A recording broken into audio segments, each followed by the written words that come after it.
ஆயிஷா அப்படிங்கிறவங்க பரமக்குடியிலிருந்து கேட்குறாங்க, ஜனாசா கொண்டு போன பிறகு பெண்கள் வீட்டிலிருந்து கூட்டு துவா ஓதலாமா அப்படின்னு சொல்லி கேட்குறாங்க.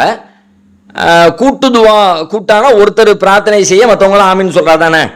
இந்த பிரார்த்தனை நபிகளாக நமக்கு காட்டித்தரவே இல்லை. பெண்களுக்கு மட்டும் இல்லை, ஆண்களுக்கும் காட்டலை, எந்த இடத்துலையும் காட்டலை. எந்த கட்டத்திலையும் தொழுகையில் தொழுதுகிட்டு இருக்கும்போது காட்டியிருக்கிறாங்க. அல்ஹம்து சூரா ஓதும் போது கூட்டு துவா இருக்கிறது.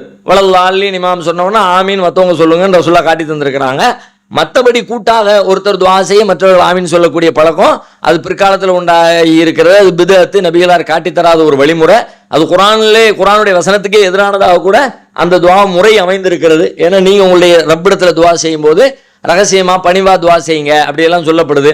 அந்த அளவுகளுக்கு எதிராக கூட அந்த துவா செய்கிற கூட்டு துவாவுடைய முறை அமைந்திருக்கிற காரணத்தினால அது நபி வழி அல்ல. அது மாதிரி செய்யவே கூடாது. ஒன்று, தனித்தனியாக அவங்க பிரார்த்தனை செஞ்சுக்கலாம். இறந்து போனவங்களோ தூக்கிட்டு போயிட்டாங்க, எல்லாம் அவங்களே பாவத்தை மன்னிச்சுட்டு வச்சுட்டு அந்த நேரத்தில் துவா செய்கிறது அவரவர் செய்து கொள்வதில் எந்த பிழையும் இல்லை. ஒன்று. அடுத்து சஹாபிய பெண்கள் ஜனாசா தொழுவித்ததாக நீங்கள் கூறினீர்கள். ஆக பெண்கள் இமாமாக தொலை வைக்கலாமா? பெண்களுக்கு இமாமத்து செய்கிறதுல எந்த சிக்கலும் இல்லை. அது குறித்து எந்த கருத்து முரணும் கொள்ள வேண்டிய அவசியம் இல்லை. பெண்கள் ஆண்களுக்கு தொலை வைத்தல் அப்படின்னு வரும்பொழுது அதில் தான் சில கேள்விகள் வருகிறது.